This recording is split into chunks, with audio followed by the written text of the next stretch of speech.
नमस्कार दोस्तों, मेरा नाम है विपिन फैद और आज हम बात करने वाले हैं जुपिटर के ट्रांजिट के बारे में। यानी कि 13 अप्रैल 2022 को गुरु ग्रह बृहस्पति जा रहे हैं मीन राशि में, जो कि 21 अप्रैल 2023 तक रहने वाले हैं। तो इसका जो प्रभाव है गोचर का धनु लगन वालों के ऊपर क्या रहने वाला है, इसके बारे में आज हम बात करेंगे। देखिए, जिनका भी धनु लगन है, 4th हाउस में मीन राशि आएगी और गुरु 4th हाउस में इनके गोचर करेंगे।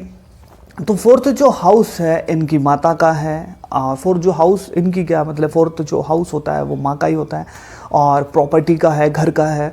तो 4th हाउस में जो ये गुरु गोचर करेंगे तो इनकी जो माता है थोड़ी सी धार्मिक हो जाएंगी और अगर बहुत ज़्यादा धार्मिक है तो तीर्थ यात्रा कर सकती हैं, है ना। कोई कहीं धार्मिक स्थल पे माता का, इनका जो मदर है उनका जाना हो सकता है। जैसे जुपिटर का ये ट्रांजिट होगा, इनका जो घर है उसमें धार्मिक माहौल ज़्यादा हो जाएगा और कुछ धार्मिक कोई यज्ञ हवन ऐसा कुछ हो सकता है।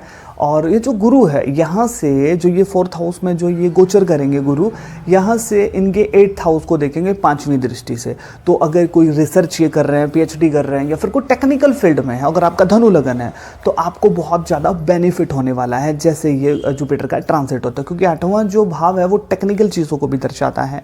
एस्ट्रोलॉजी की तरफ आपका झुकाव हो सकता है, तंत्र मंत्र, इन चीज़ों में पहले से आप इन्वॉल्व हैं तो आपको सुख करने वाली चीज़ें मिल सकती हैं। यानी कि अगर आप पहले से ही एस्ट्रोलॉजर है और आपका जुपिटर धनु लगन है और जुपिटर का ट्रांजिट हो जाता है तो ऐसा हो सकता है कि आपकी आमदनी में वृद्धि हो और उससे आप 4th हाउस की चीज़ें गेन कर लें।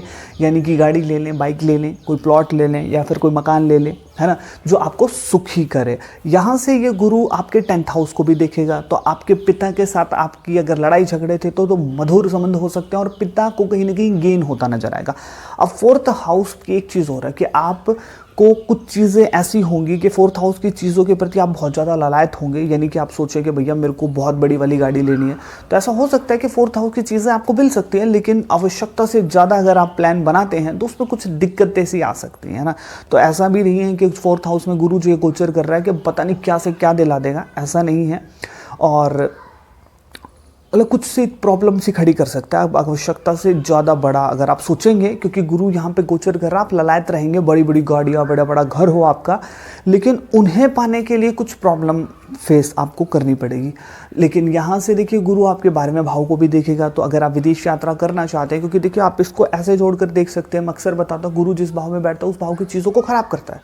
तो 4th जो हाउस है वो आपका घर का है, आप शहर, आपका गाँव जो भी है वो 4th हाउस है। तो अब यहाँ बैठ के वो उसे ख़राब कर रहा है, लेकिन यहाँ से देख 12वें भाव को रहा है तो बढ़ा किसे रहा है, 12वां भाव यानी फॉरेन सेटलमेंट को। तो आप विदेश यात्रा कर सकते हैं। अगर सोच रहे थे फॉरेन में जाने की तो आपके योग बन सकते हैं जैसे जुपिटर का ये ट्रांजिट होता है।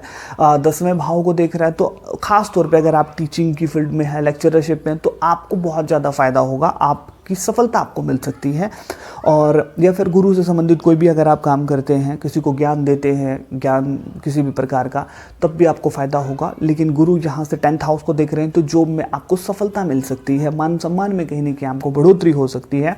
लेकिन इस जुपिटर के ट्रांजिट के दौरान आपका अपने घर पर मन कम लगेगा और जो बच्चे हैं वो घर से बाहर यहाँ वहाँ घूमते तो अपने पेरेंट्स से डांट खा सकते हैं इस चक्कर में। तो आपका अपने घर पर मन थोड़ा कम लगेगा, पढ़ाई की तरफ फोकस थोड़ा कम हो पाएगा अगर आप भी युवा हैं। और 12वें भाव को जो देख रहा है तो ऐसा हो सकता है कि आप कोई लोन ले ले और आपकी EMI शुरू हो जाए, क्योंकि 12वां जो भाव है आपकी EMI का है। या फिर कोई आपके पास कोई बंदा है और इन्वेस्टमेंट प्लान आपको दे और आप कहीं पर इन्वेस्ट कर दे, ऐसा कुछ हो सकता है। या फिर आप बहुत ज़्यादा धार्मिक है तो माला वाला का जाप, जप वगैरह आप शुरू कर सकते हैं, ऐसे भी योग बनते नजर आएंगे। देखिए, इस जुपिटर के दौरान आपका जो झुकाव है धार्मिक आध्यात्मिकता की तरफ ज़्यादा बढ़ सकता है। और ऐसा हो सकता है कि देखिए अगर आप राजनीति में हैं तो आपका थोड़ा सा कद बढ़े, लेकिन कुछ एक ऐसा है कि जनता का कहीं ना कहीं विरोध का सामना करना पड़े, ऐसा कुछ हो सकता है। अगर आपका धनु लगन है, देखिए ऐसा हो सकता है कि आपकी जो जिस भी आप पार्टी वगैरह में है वहाँ आपको बड़ा पद दे दिया जाए, लेकिन जो ज़मीनी जो रोल है, हकीकत है, वहाँ ज़मीनी ग्राउंड पे जो जनता है वो आपका विरोध करती नजर आए, है ना। तो ऐसा कुछ हो सकता है। सोशल वर्क की तरफ आपका थोड़ा सा ध्यान हो सकता है कि आप सोचें कि मेरे को ज़रूरतमंदों की हेल्प ज़रूर करनी चाहिए। और धार्मिक अगर आप जितने रहेंगे उतना ही आपको आपको फ़ायदा निकल करके जरूर आएगा। अब बात करते हैं कि आपको उपाय क्या करने चाहिए। आपको पीपल के वृक्ष की सेवा जरूर करनी चाहिए। केसर का तिलक आपको जरूर लगाना चाहिए। गले में या तो पीले रंग का धागा डालें या फिर गोल्ड की चैन आपको जरूर डालनी चाहिए। वीडियो आपको कैसे लगी कमेंट सेक्शन में जरूर बताइएगा। आप मुझे इंस्टाग्राम के ऊपर फॉलो कर सकते हैं। जय श्री कृष्ण।